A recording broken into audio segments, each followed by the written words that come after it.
이렇게 좀 가까우신 분이니까 제가 보고 하면서 격이 없이 좀 자유롭게 논의를 진행했고, 무엇보다 사실 이제 우리 한교훈이나 신우식 교수를 보면서 이 군인에서도 성공하시고 정에서도 성공하시고, 제가 박세일 교수님을 보면서는 교수의 범위를 뛰어넘어서 이 국민적인 지도자가 된 마지막 사람이 아니었나 이렇게 생각하는데, 또 한편 두 분을 보면서는 군인이면서 또 나름대로 국회에서 할 말을 하고 어떤 지도적인 위상을 갖는 또 마지막 세대가 아닐까. 다음 국회에 우리 저 두 분 이외에 새로 들어올 사람이 있을까? 다시 말하면 정부나 어디든 간에 전부 다가 이제 민간인들이 장악을 하면서 이제 평화 뭐 이제 국회는 그렇게 된다는 거. 일부 뭐 민주당 가는 사람들은 더 앞자리가 되어버리니까 그건 있으나 오히려 더 해야 되는 거고 주신 것 같습니다. 그래서 보면서 제가 지금은 그래도 뭐 필요하면 우리 한의원에 전화하고 신의원에 전화하고 했었지만 이 끝나면 전화할 때 나 두 분이 왜 있을까? 어떻게 보면 김정은이가 무지무지 운이 좋을 수가 있겠다. 저는 그렇게 생각합니다. 그렇죠. 자기가 가만히 이제 기회만 보고 있는데 이 집이 무너지도록 차츰 이제 했어. 그래서 제가 제목에서 좀 도발적으로 좀 느끼시겠지만 우리가 핵 논의를 하면 전부 우리 핵무기 가져야 돼. 미국 핵무기 공유 이 얘기합니다. 그거 말고는 없느냐? 그거 말고는. 우리가 먼저 할 바를 해놔놓고 그거를 추진을 해야지 우리가 할 바를 안 하고 그것만 해야 된다. 제가 뭐 국군날 문화일보에 써달라고 해서 오늘 쓴 게 그겁니다. 왜 군수내부는 미국 항공모함에 올라가서 큰 소리 치냐? 우리 거다. 무슨 뭐 북한 정권은 생존이 없다네. 뭘로 생존을 이렇게 한다는 겁니까 도대체? 6.25 직전에 신성무 국방장관이 정신문 평양에서 저녁에 신입에서 묻는 거 같습니다.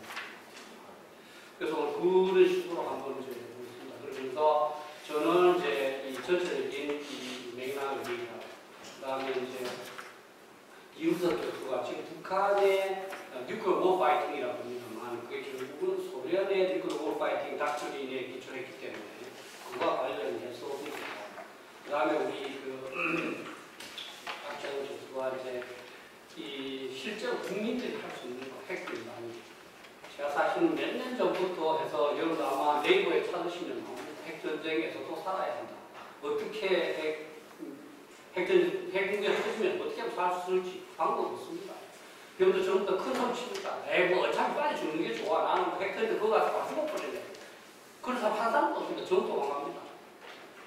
그래서 그 핵무기의 문제가. 그리고 제가 조금 이제 특이할 수도 있는데요. 제가 이제 이 아비색 구마르라고 인도에서 여기 와서 박사가 국민 박사가 학생이 있습니다. 사실 인도하고 파키스탄이 대한민국하고 북한하고 굉장히 비슷합니다. 물론 인도는 뭐 핵무기도 있고 그렇지만 그래서 인도는 어떻게 대비하고 있고 그 인도가 우리 한국의 대비를 어떻게 보는 이 점에 대해서 그래서 그러한 4개 발표를 마친 다음에 잠시 쉬고 그 다음에는 이제 이 토론을 이제 오래기 교수님하고 오래기 교수님하고 박희석 국민대 교수님하고 국정원에 분석을 해줬습니다만 두 분이 하고 좋았구나 그런 식으로 정리했습니다. 그래서 발표는 한 15분 내로 제가 먼저 이건 그 핵 정책 법제와 논의와 대응 방향에 대해서 간략하게 말씀드리겠습니다. 아십니까? 핵심은 이제 아까 한의원도 말씀하시겠지만 핵심은 내 쏘고 싶을 때 멋대로 쏠래 이겁니다. 이게 그냥 김정은이가 만들어낸 게 아니고 소련 시대 때부터 있었던 거예요. 소련 시대 때에 inconceivable, nuclear war에서 inconceivable, not inconceivable. 핵전쟁은 생각 속는 게 아니야. 핵무기 터진다고 세상에 좋은 말은 아니야. 군사 전략으로 핵전쟁의 단계를 만들어 놓고 핵전쟁을 어떻게 수행할 것인지를 다 명심했습니다. 제가 옛날에 소련군사 전략이죠. 제가 제일 처음 낸 게 소련군사 전략 연구라는 책인데요. 네. 이윤석 교수가 얘기하겠습니다만 거기에 뿌리 두고 있습니다. 공산주의자들은 모든 게 수단이기 때문에 핵전쟁도 수단이라는 거예요. 그래서 지금 우크라이나하고 서방이 벌벌 떨지 않습니까? 러시아는 꼭 사용할 수 있기 때문에. 그런데 가장 중요한 건 이제 우리 조익 교수가 더욱더 세밀하게 말하겠습니다만 저는 반성이 필요하다. 반성에서 저는 핵심이 이겁니다. 탈원전도 중요하지만 정의용 실장이 가서 김정은한테 핵무기를 포기하겠다고 그랬는데 정말로 그랬는지 아니면 그냥 한반도 비핵화하겠다고 그랬는데 그걸 지가 그렇게 해석을 했는지 그거를 진짜 오해를 했는지 아니면 알고도 그렇게 우리 국민들한테 속였는지 이건 규명되어야 됩니다. 그 잘못된 그 판단 때문에 우리가 5년 동안 아무것도 안 하고 추쳤지 않습니까? 전 세계 뭡니까? 웃음거리가 됐지 않습니까? 한참 제 전략적인 수준의 핵무기를 만들 때 우리가 손 놓고 있었습니다. 그렇게 만든 사람이 그 사람. 아무도 문제 안 해요. 저는 국회에서라도 이거는 짚고 가야 됩니다. 그래가 외교장관까지 하고 탱자탱자 돌지 않습니까? 그럼 앞으로 내라도 그렇게 하겠죠? 이거 속에서 상관없어. 나한테 뱃을 먹으려고 하면 끝이야. 특히 저는 학자들한테 제가 이제 미국에 가서 좀 영어 논문도 좀 쓰고 그랬는데 우리 학자들이 핵논문 쓴 놈이 없습니다. 솔직히 말해서. 냉전 시대 때 미국의 학자들은 핵 전략 이론에 대해서 무지무지 많이 썼습니다. 왜? 그게 생존의 이제 관건이니까. 여러분들 학자 중에 텔레비전 떠드는 분들 중에서 논문 하나 쓴 거 갖고 와라 뭐라 그랬어요. 핵 전쟁에 대해서, 핵 억제에 대해서, 핵 대응에 대해서. 여러분들 서울대 교수가 또 죽지 않습니까? 그 사람이 핵에 대해서 생각을 해봤습니까? 근데 상식적으로 떠드는 얘기지. 전부 부안해동했다는 겁니다. 그걸 무시한 게 우리 알겠습니까? 그래서 저는 이렇게 생각합니다. 여러분들께서 할 수 있는 바가 제한됩니다. 여러분들 주변에서도 쓸데없는 소리 하면 야, 나 그러지 마, 글로 써라. 네 논문 나가서 써서 내한테 얘기해. 핵 못 쏜다. 네 저 확실히 책임질 수 있어? 야, 내가 네 때릴지 안 때릴지 네 맞출 수 있어? 좀 여러분들 주변부터 면박을 줘서 나가야 된다는 겁니다. 그 다음에 제 가장 심각한 게 여러분들은 그래도 국민이 나름대로 이렇게 저렇게 노력하겠다고 생각하시죠. 제가 감히 자문하는데 한기호 의원님도 계시지만 지금 이 순간 북핵 문제는 내가 최종적으로 책임 있는 사람이야 하고 국방부에서 있지 않습니까? 머리 싸매고 초안 만들고 뭐 하는 소력 중에 있는 줄 아십니까? 이 우리나라에 북핵 문제를 담당하는 신자 한 명이 없습니다. 여러분. 대통령이 책임지죠. 국방장관의 책임이죠. 북핵 문제. 국방장관은 누굽니까? 정책실장입니까? 그 다음에 누굽니까? 계속 한번 내려가 보십시오. 사안받을 땐 전부 나옵니다. 지금 북핵 문제를 24시간 내가 이 중국에 큰일 났다. 그래서 정보원 불러서 야, 북한 몇 개를 갖고 있느냐?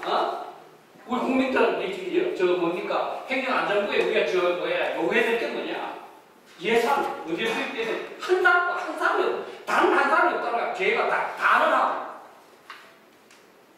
며칠 전에 국방연구원에서 얘기하는데 거기서 담당했던 한보신이가 나왔더라고요. 요걸 불러서 해서 제가 후배지만 요즘 제가 제일 무서운 사람이에요. 무서운 게 어느 사람이에요. 네가 제일 많이 관여했잖냐. 너는 그런 데 책임 안 지냐. 국방부의 북핵 대응 중에 있어서 그 신보다고 책임 안 지냐. 네? 지금 최소 다 했다는 거 1만 주. 그것도 유산 수식. 심각합니다. 자, 남북한 군사에 비교합니다. 기가 차고 좌파들 계속하고 우리 6인이고 7인이고 일본보다 높은 이유. 우리가 프랑스보다 더 강하대요, 영국보다. 거기는 핵 없습니다. 핵을 고려했다고 돼 있어요, 핵도. 어떤 방법을 고려했는지. 핵 보유를 조금 고려했다고 돼 있어요. 제일 핵심 경제입니다. 경제에 큰 놈 올라가는 거예요. 어떻게 핵무기를 무기 때 그 강력한 무기를 제외하고 남북 강군사핵을 얘기하는 거예요. 제가 신문에 봤습니다. 대통령 후보에 나선 사람이 와서 핵 빼고 군사력 균형을 얘기하라는 거 아닙니까? 국방위에서. 북한한테 핵 빼고 전쟁하자 갈 겁니까? 북한한테 핵 빼고 전쟁하자? 이게 우리 멘탈입니다. 제가 그때 한 번 전에 논문도 썼습니다. 이거. 핵을 포함시켰을 때 남북한 군사력 비교가 어떻게 될 것인가. 제 나름대로 틀을 만들고 했습니다. 핵이 들어가면 끝나는 거죠. 아니, 일본이 핵무기 2발로 4년 동안 끌어오던 전쟁을 종료시켰지 않습니까? 그러면 핵무기 2발, 4년 동안 미국이 쏟아부은 모든 전력보다 더 강한 거죠.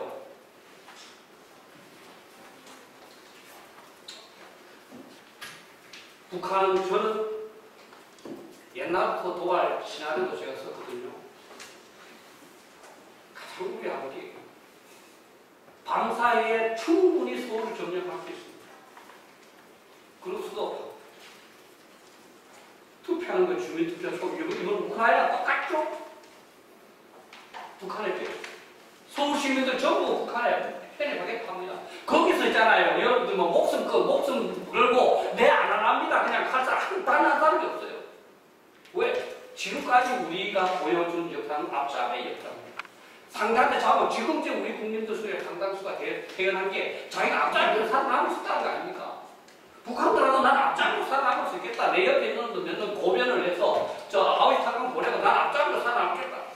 2천만 원 죽이더라도 난 안 죽는 2천만 원에 내가 속할 수 있다는 거 아닙니까? 저는 사실 체크하고 싶어요.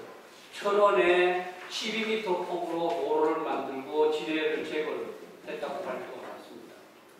북한하고 이제 합의에 의해서 그 유해 처리가 그거 어떻게 그거를 이용해서 돌파할 때 어떻게 대비합니까? 옛날에 김포 한강 하구에 대한 그 강의 수심 바위 꽂고 이 정도 북한한테 줬습니다. 북한이 그거 보트 튀우려고 그걸 요구했습니까? 김포하고 천안하고 보이에서 당야에 그 밤사이에 서울을 점령을 하면 어떻게 하겠습니까?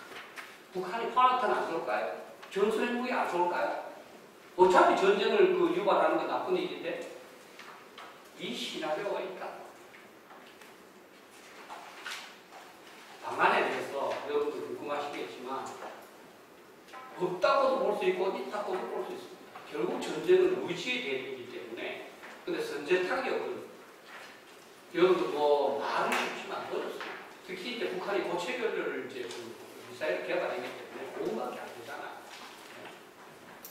사실 북한이 지금부터 핵무기 쏜다 이 칼도 아니고 그런다 하더라도 사실 5분 내에 탐지를 해서 분석을 해서 대통령한테 우리 지금 전반 핵무기 쏘려고 합니다. 쏘겠습니다. 할 게 과연 되겠는가? 우리 킬체인의 지금까지 되어 있는 게 25분이거든요. 그래서 제가 여기서 프리벤티브라고 했습니다. 이거는 프리엠프티브는 저기 총을 뽑으려고 하는 걸 보고 뽑으면 내가 먼저 뽑는 게 프리엠프티브고 프리벤티브는 저기 잡고 있는데 쏘는 겁니다. 내일 기관총을 갖고 나서 내 쏠겠고 나는데 왜 내일 저거에 결투를 합니까? 밤에 가서 쏴버리는 거지. 북한이 그렇다고 해서 지금 평소에 쏘지는 않겠죠. 북한이 점점 핵전쟁 쏠 가능성이 높아졌을 때 미리 우리가 없애야 되는 겁니다. 왜냐면 어차피 쏠 거니까. 그 개념까지 확대한다면 조금은 유용성이 있겠다 하는 게 이제 이 선제타입. 두 번째는 이제 이 BMD, 미사일 방어망도 사실은 오연도 잘 하시잖아요. 우리 남부 지역은 조금 살 수 있습니다. 왜냐하면 멀리 가려면 높게 떠야 되니까 사드 사거리까지 높게 가야 되니까. 근데 서울은 방법이 없어요. 휴전선 근처에서 예를 들어서 50km 디스턴스는 40km 아닙니까? 50km짜리 미사일 쏴보면 어떻게 하시겠습니까? 미사일 멀리 가는 걸 짧게 쏠 수는 있습니다. 충분히. 아니 연료 적게하면 되는 거죠. 뜨자마자 떨어지는데 어떻게 막겠습니까? 뜨자마자 떨어지는데 아무리 기술 발달을 시켜도 미국에서는 이제 드론에 이제 장착해서 이제 하는 것도 그것도 기술 물리도 가능하다는 게 며칠 전에 신문에 났지 않습니까? 미국은 시간이 많아요. 뭐 시간이 없어요. 그러나 미사일 방어는 필요합니다. 특히 뭐 후방이 보호돼야 공격을 할 수가 있잖아요. 사드가 그래서 대구 같은 겁니다. 어차피 서울을 방어하기 위해 있기 때문에 후방 중심 기지가 예? 후방이 방어되면 거기서 비행기가 이제 공격을 할 수 있잖아요. 일본이 미사일 방어망을 구축하면서 가장 첫 번째 내건 목적이 뭔지 아십니까? 미군 기지 보호. 미군 기지를 보호해줘야 미군이 이제 뜰 수 있는 거죠. 다만 미사일 방어에 대해서 여러분 좀 실망하시겠지만 지금은 군기지 방어에 잘못됐습니다. 도시 방어에 있거든요. 도시 방어를 바꿔야 돼요. 일본은 전부 도시별로 다 팩토리 다 배치하고 있습니다. 마지막 가능한 게 우리 신의원도 말씀하셨지만 KMP랍니다. 저는 가능하다고. 아까 말씀하셨죠. 북한은 표적이 하나 있어요. 결정적인 표적이 김정은입니다. 너 쏘면 김정은 너무 죽인다. 너와 너 가족 분명히 죽인다. 이거는 굉장히 강력한 우리의 억제 수단입니다. 이걸 보여줍니다. 근데 다른 걸 말합니다. 저는 이제 우리 화학 무기를 유사시에 만들 수 있는 준비를 해둬야 된다. 저는 우크라이나 나무 준비하고 있을 겁니다. 러시아가 핵무기 쏘는 방법이 없잖아요. 화학 무기를 진짜의 핵무기 쉽게 만들 수 있습니다. 그리고 다양한 신무기를 만들어야 되는 거죠. 그렇지 않습니까? 어떤 첨단 기술이 있을 겁니다. 예를 들어서 김정은을 그 추적하면서 그죠? 지하에 들어가면 그냥 완전히 그 기화폭탄 같은 것도 있지 않습니까? 그래서 어쨌든 신무기를 만들어서 김정은한테 너는 분명히 죽인다는 걸 보여줘야 된다. 그럼 죽는 게 아까워서 못 쏠 거 아니에요. 근데 또 한 가지 과제가 있습니다. 우크라이나가 지금까지 견딘 거 뭡니까? 키예프가 초반에 점령 안 됐습니다. 북한이 만약에 속전속결로 있지 않습니까? 화학무기, 전술 핵무기까지 동원해서 돌파를 해줄 때 과연 우리 군이 견뎌낼 수 있느냐? 휴전선만 견뎌내면 우리가 시간만 벌면 국제사회에서도 미국도 시간 못 벌면 끝납니다. 이건 해. 저는 우리 군인도 못 믿겠습니다. 우리 두 분 의원들도 계시지만 저는 진짜 무슨 방문 하나밖에 없어요. 살포시, 비행기에 지뢰 뿌려야 지뢰. 우리 지뢰 없어요. 미국이 갖고 있지. 비행기를 뿌릴 수 있는 지뢰를 또 확보해놔야 돼. 돌파했다. 온 산천을 전부 지뢰로 만들어 놓은 거예요. 방법이 없잖아요. 어쨌든 거부 대책을 강구해야만 된다. 결론적으로 제가 뭐 다 아시는 것이고, 제가 맨 끝에 제렌스키의 메시지를 남겼습니다. 이게 진짜 뭐 뉴욕 타임즈에서는 진짜 뭐 시대의 눈물이라고 게시력의 연설의 부분과 그거라고 이걸 담깁니다. 러시아는 형제라고. 북한도 우리한테 그럴걸요? 형제잖아요. 그죠? 북한도 우리한테 공산주의 나무를 제공하겠다는 거 아닙니까? 제렌스키는 나 안 하겠다. 그죠? 우리 가스, 자유, 이거 다 그게 더 중요하다. 평화보다. 우리 싸워서 너 없이 그런 걸 얻겠다. 무엇도 저는 이런 각오가 되어야 되지 않을까. 제가 조금 이제 많이 기억하게 나는데, 제 발표는 이제 다음은 우리 이용석 박사가 좋은 자리 불러주신 한기 의원님께 말씀드립니다. 제가 그 현역 시절에 연합사 정보수행처장까지 하면서 36년간 북한 정보를 분수로 했습니다. 그래서 이제 우리가 북한이 갖고 있는 핵무기에 대해서 좀 관심을 가져야 됩니다. 북한이 3대 세습을 승계했지 않습니까? 3대 세습을 승계하고 나서 핵무기를 만재의 보고 이렇게 말합니다. 그리고 절대로 협상의 수단이 될 수 없다 이렇게 말합니다. 그래서 우리가 그 기본적인 북한이 갖고 있는 핵무기라는 인식을 가지고 좀 출발해야 되겠다 이런 생각이 들고요. 미소 냉전이 끝난 다음에 국제사회에 핵을 소환한 국가가 대표적인 국가가 바로 북한과 소련입니다. 북한은 어제 저녁 8시경에도 단거리 미사일을 쏘았죠.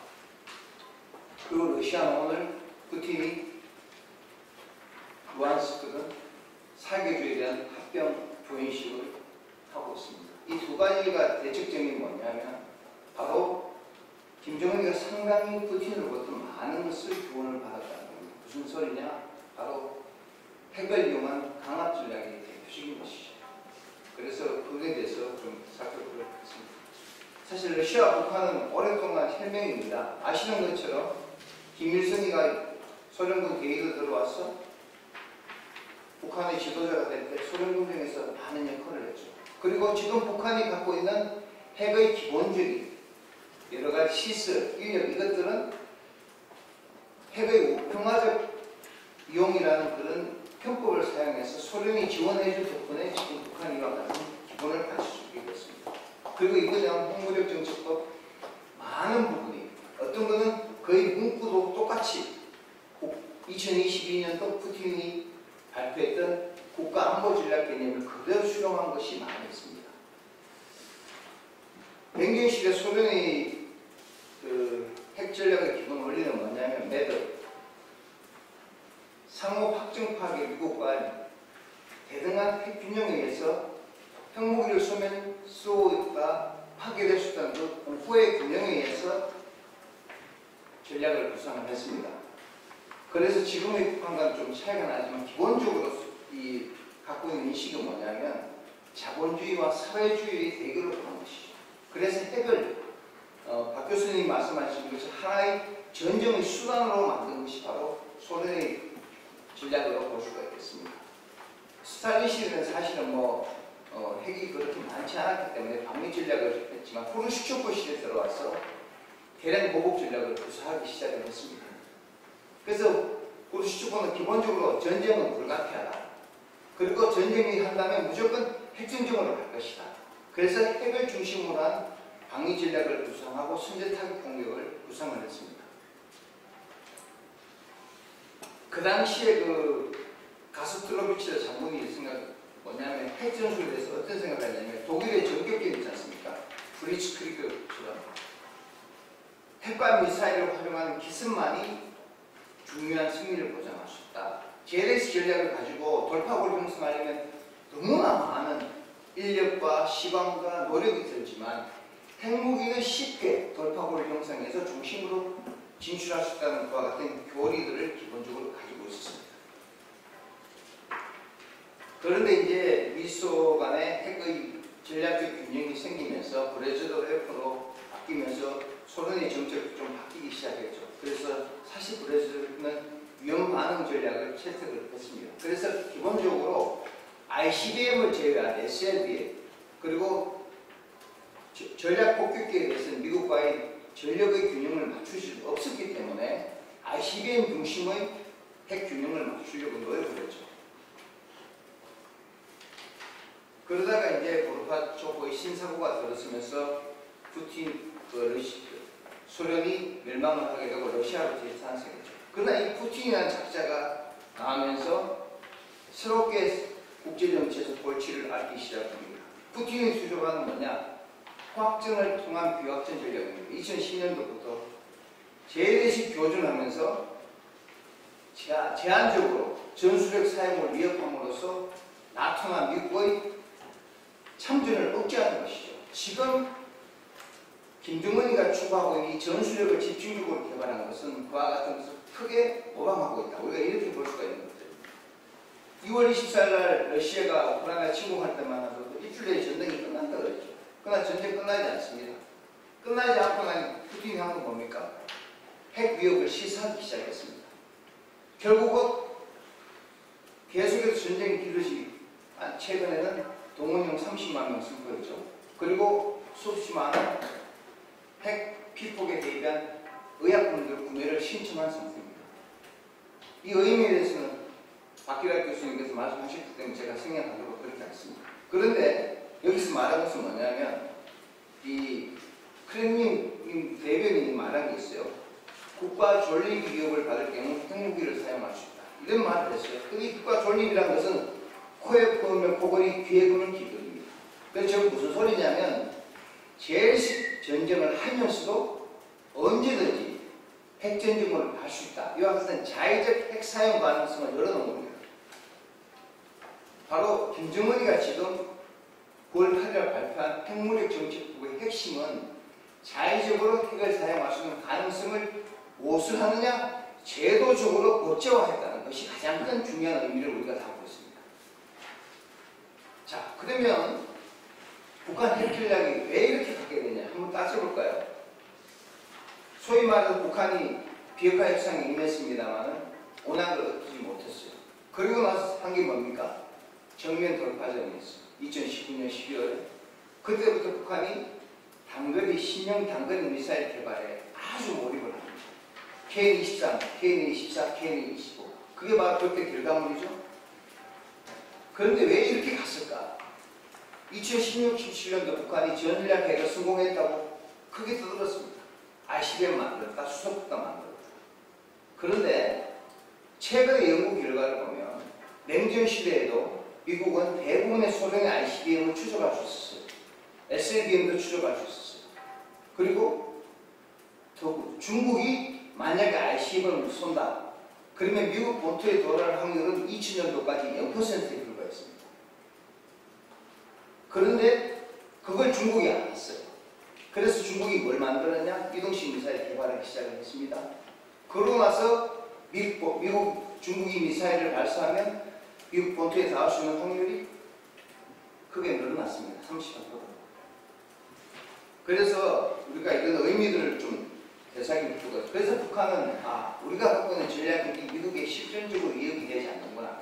그래서 그때부터 전략을 바꿔서 전술핵으로 가기로 결심한 걸로 보입니다. 그래서 이게 무슨 소리냐면 핵wak지원의 위험을 과시하겠다는 것이죠. 그래서 북한이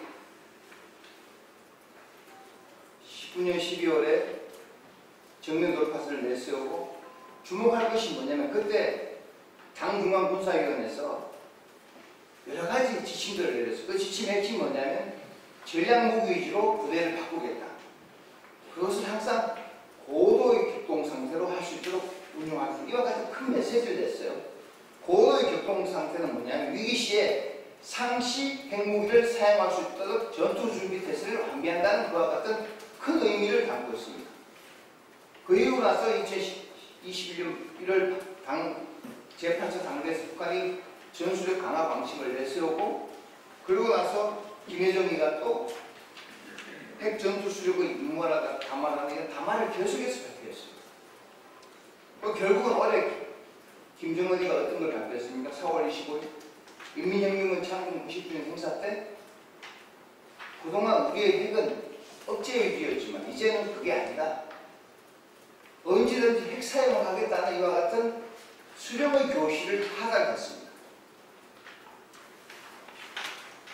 그래서 이번에 발표한 그 핵무력 정책 보면 북한이 2019년 12월부터 쭉 추진해왔던 전술핵을 사용할 수 있는 그와 같은 여러 가지 조치들, 무기를 개발하고 법을 만들고 또는 수령의 교실을 만든 것을 완벽하게 만든 북한 핵 정책의 바이블이다. 이렇게 보시면 되겠습니다. 그런데 여기서 가장 특징적인 건 뭐냐면 그 조건 중에서 국가 핵무력 지휘기구가 임박하게 위협받을 때는 핵을 사용할 수 있다고 했어요. 이 이야기는 뭐냐면 북한은 3대 체제죠. 북한은 김정은과 국가와 체제를 동일시하는 겁니다.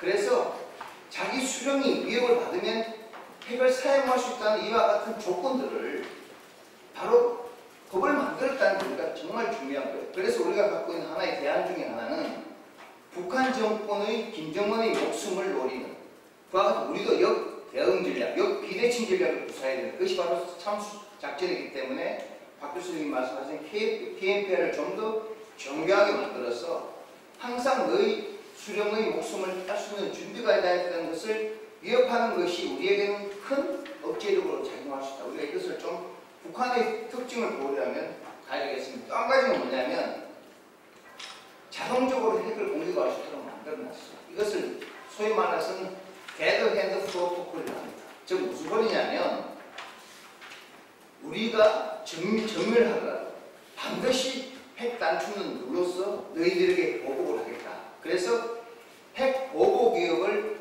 아주 강하게 표시한 소련의 군사 전략 중에 한 가지입니다. 그것을 이번에 핵무력 정책부에 포함했다는 것이 매우 중요하다고 볼 수가 있겠습니다.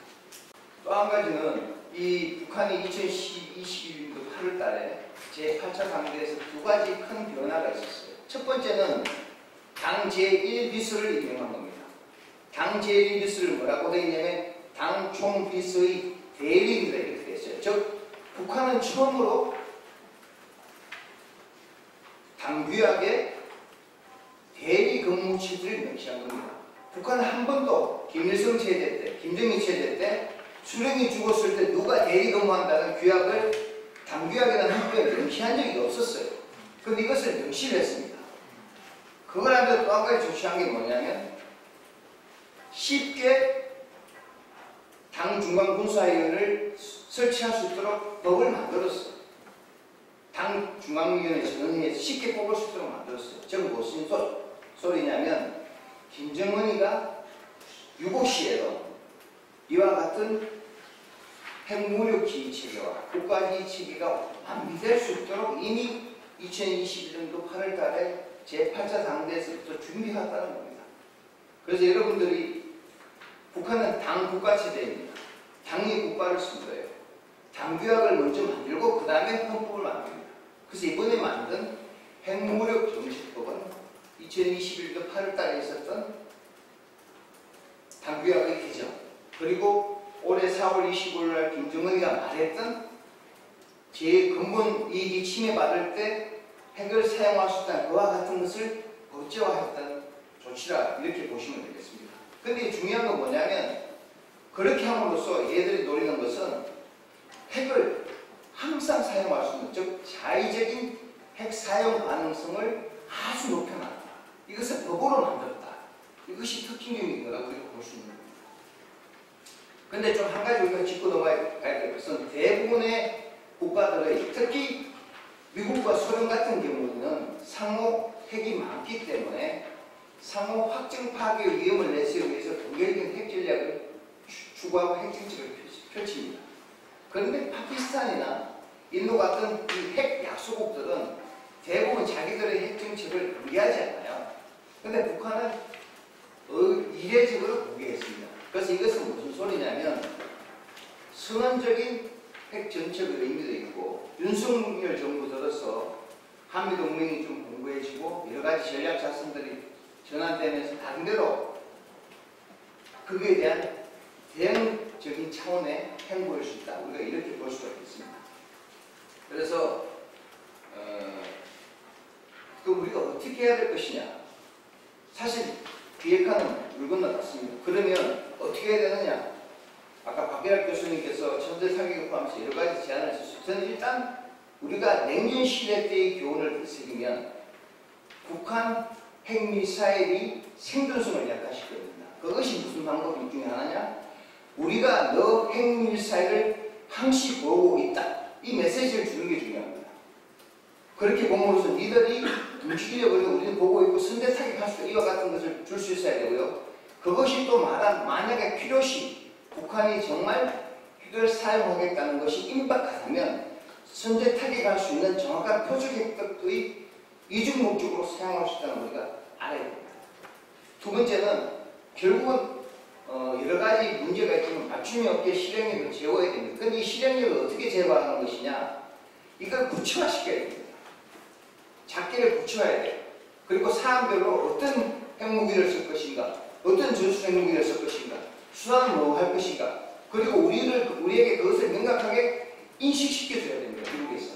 그냥 미국의 눈치만 보는 게 아니라 상황별로 만들어서 이 시의 상황일 때는 A라는 핵무기, A라는 수단. 이것을 좀 더 구체적으로 해야 되는 것이죠. 그것이 바로 나토와 상당히 가까이 갈 수 있는 실질적인 핵공유에 근접하는 것이 아닌가 이렇게 되거든요. 또 한 가지는 뭐냐면 이 아시는 것처럼 김정은이가 젊은 친구입니다. 그런데 상당히 우리가 강하게 나가면 한동안 공개 활동을 하지 않아요. 그래서 우리가 이 강하게 나가는 모습들에 대해서 북한이 오인 시각이나 편향적인 시각을 가지면 잘못해서 핵 사용할 가능성을 높일 수 있습니다. 그래서 우리가 강하게 나가지만 항상 대화의 문은 병행해서 열어놔야 된다. 쥐도 올 때 도망갈 문을 줘야 되지 않습니까? 그것이 필요하다. 또 한 가지는 결국은 북한이 이제는 통합 전략을 구성합니다. 재래식 전략이 아니라 재래식 전력보다 핵 전략이에요. 그러면 뭐냐? 연합 방위 태세로 그 두 가지에 다 대비할 수 있도록 우리가 유연한 연합 방위 태세를 좀 확립할 필요가 있다. 이렇게 생각합니다. 이상입니다. 네. 사실 우리도 미군 요리의 영향을 많이 받았지 않습니까? 그러니까 북한도 마찬가지입니다.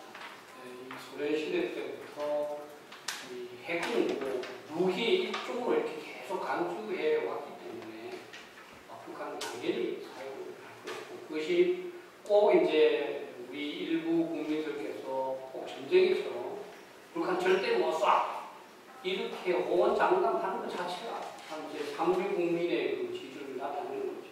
제가 항상 그 예를 듭니다. 아침에 집에서 나와서 전철을 탔는데 내가 요즘은 문이 대학원 잠기니까 문을 확실히 잠궜는지 안 잠궜는지 찝찝하다.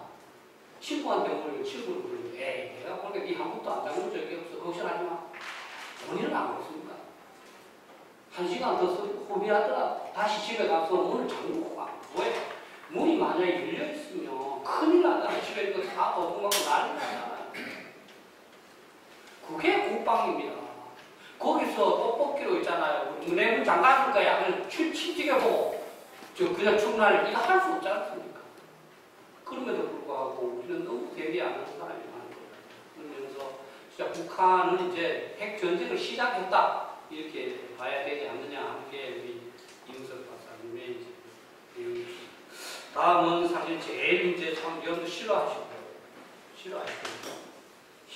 두려워하시는데 이 또래 가장 절실한 이 밀방입니다. 이거에 대해서는 이 보시면 여러분 인터넷에 찾아보시면 파일이 있습니다. 미국에는 그 인간이 핵전쟁 냉전 시대에 어떻게 살아야 지 힘으로 지 스스로 한껏 두껍게 그것처럼 자세히 어떻게 그냥 그 야전에 나가서 이 쉘터를 구축하고 뭐 온갖 게 다 했습니다. 우리는 대범해서 그런데요. 이 화학계가에 오랫동안 이게 핵 문제를 좀 세부적인 문제를 다뤄오는 것이라는 것을 말씀드리겠습니다. 예, 감사합니다.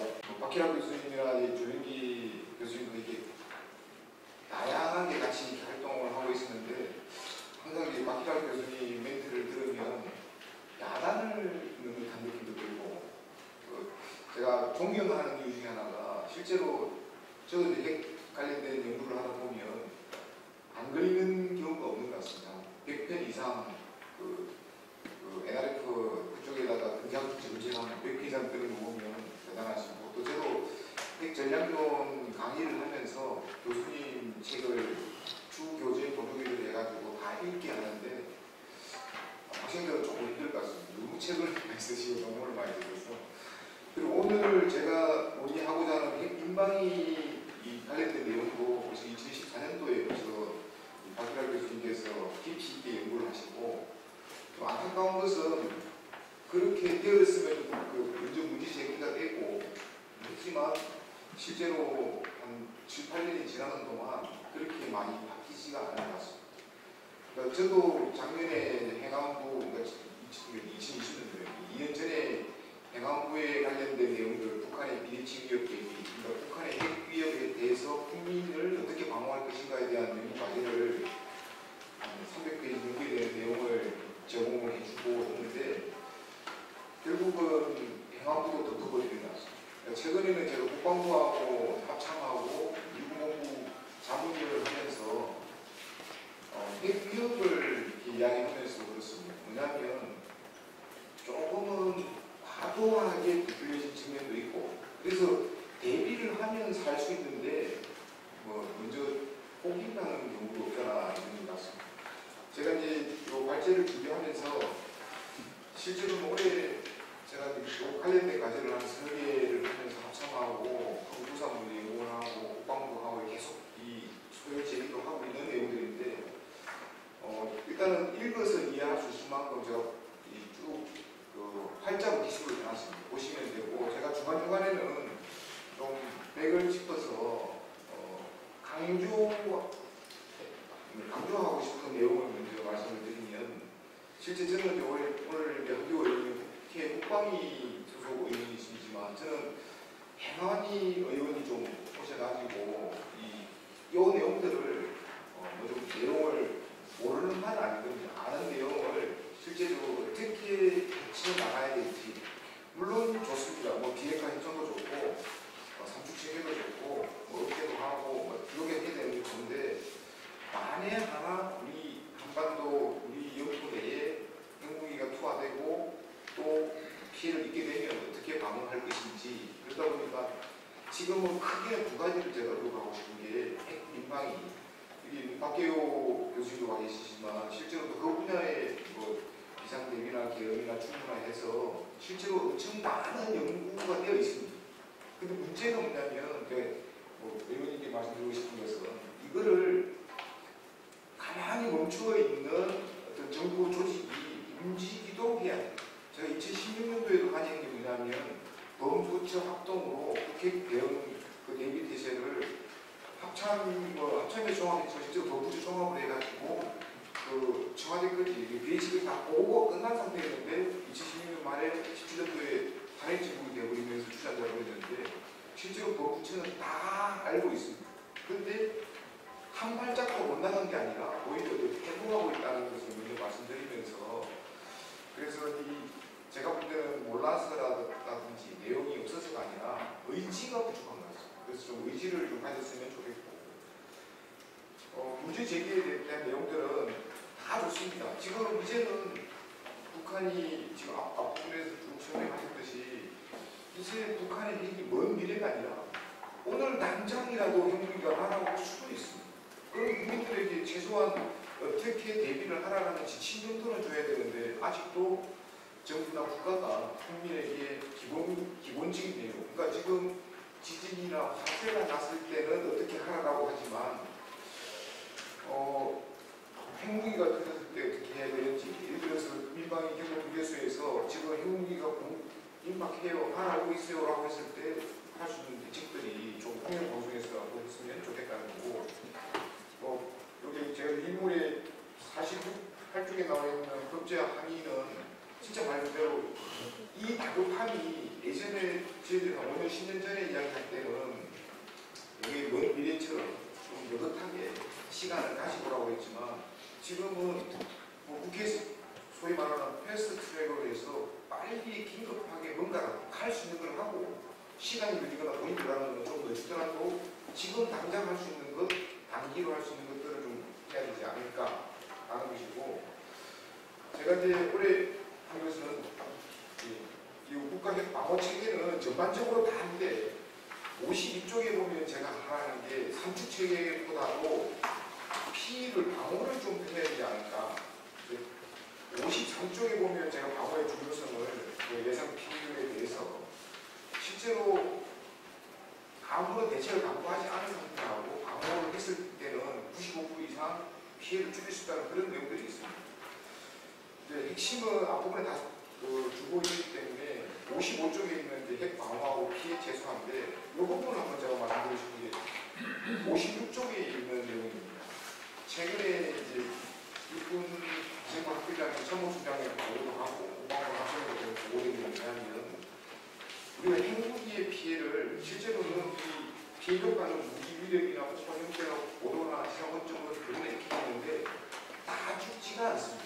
시뮬레이션을 하면 300만 명 죽는다 그러는데 그건 최악의 상황이고 실제로 300만 명을 죽일 수 있는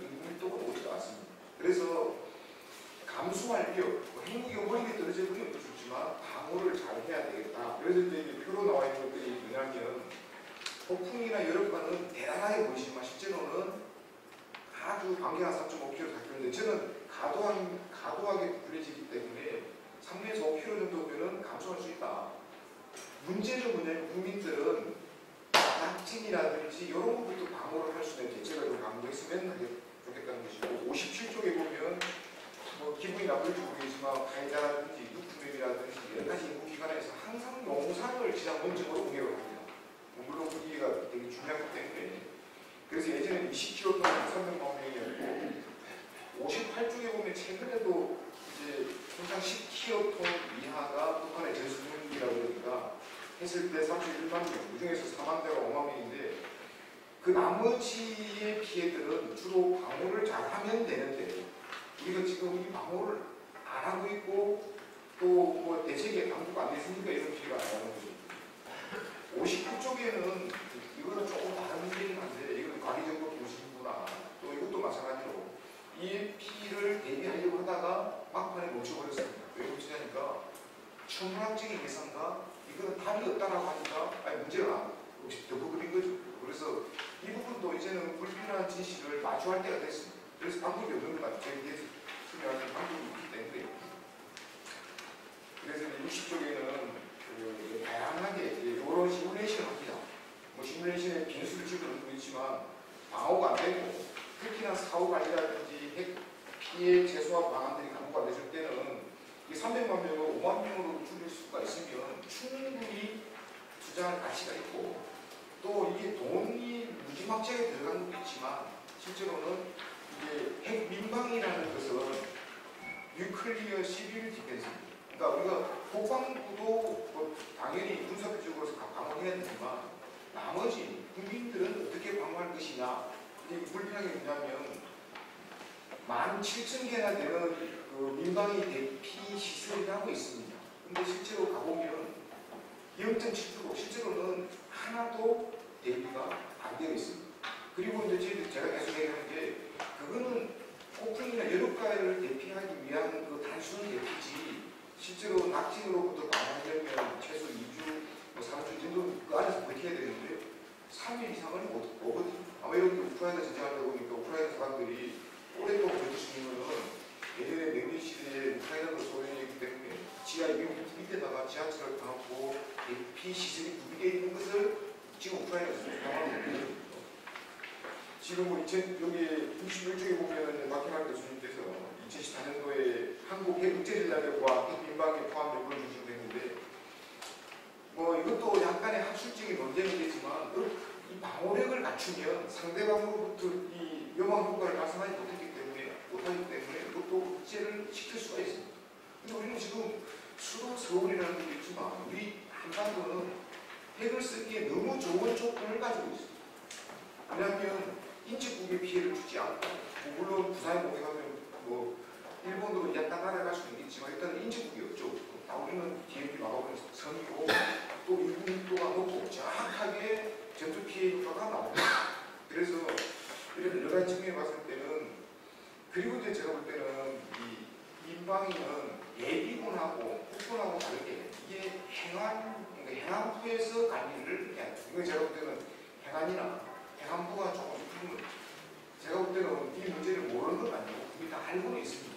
단지 의지가 지금 아마 정은 초기이기 때문에 요것을 하려고 하는 게 그리고 이제 민방위가 제대로 작동하기 위해서 핵 민방위가 제대로 작동하기 위해서는 시스템, 소프트 파워 시스템을 먼저 갖추고 뭐 비상대응 자원관리법이라든지 이런 것들을 해야 되죠. 그래서 지금 일부는 원자력 발전소 주변에 주민 소개, 예를 들어서 후쿠시마처럼 10km, 20km 해가 소개시키는 거 있죠. 소개가 불가피하면 대피를 들어가야 돼요.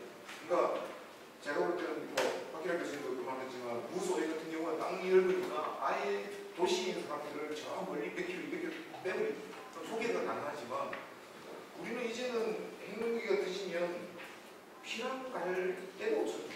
예전에 이렇게 탱크나 소총으로 전쟁할 때 그렇죠. 지금은 뭐 제주도니 부산이니 그냥 동시전투죠. 오히려 중국은 국방이 더 많이 올 수도 있다는 것이고. 그래서 이제 경보 전파라든지 2주간 대피할 수 있는 것들. 그래서 이제 제가 볼 때는 두 가지입니다. 크게는 민방이라는 시스템을 갖추고 그것에 대해서 주기적으로 사람들에 대한 매파워를 가지고 교육시키고 시스템을 갖추는 게 중요하죠. 그리고 매뉴얼을 하든지 계획을 하는 거죠. 그런 것들을 실제로는 그렇게 예산이 투입되어 하지 않을 것 같습니다. 그래서 민방 해안이 위원들에게 하는 것은 해안으로 국제감사한다 할 때 이거를 비공개를 한다가 국민들이 불안한데 이걸 어떻게 되냐라고 좀 따져 물으면 그거에 대해서 좀 대비가 되지 않을까. 오른쪽 63페이지에 오른쪽 이 그림도 박태환 교수님 책에도 나오는데 낙진이라는 것은 원자력 발전소하고는 다릅니다. 원자력 발전소는 저온에서 터지기 때문에 이 방사능 오염 물질이 오래 갑니다. 제시부터 30년씩 가버리기 때문에 이게 90만 원 복구가 되지만 핵무기는 1억 도시 이상에서 고온에서 발생하기 때문에 실제로 낙진은 빨리 붕괴됩니다. 그래서 세븐 텐 룰을 따르면 7시간이 지나면 10분의 1씩 감소가 됩니다. 그러니까 이게 한 77, 49, 그러니까 한 2주에서 3주간 지나면 활동해도 문제가 없을 만큼 낙진이 없어집니다. 그러니까 그것만 피하면 되는 거죠. 그래서 실제로 시뮬레이션 할 때 약간 과도하게 저도 MBC 램프나 HP를 돌리보면 한 300만 명이 나와야 사람들이 경각심을 같이 괜찮은데 실제로는 인구 밀도나 분양이나 비방어모처가 어떻게 되냐면 거의 사람을 무방비로 만들어놓고 공격하는 거 다 좋지만 실제로 조금만 경고를 하고 대피를 하고 호흡기를 막고 우리가 지금 다 이제 요즘에 코로나 때문에 마스크를 쓰고 있지 않습니까?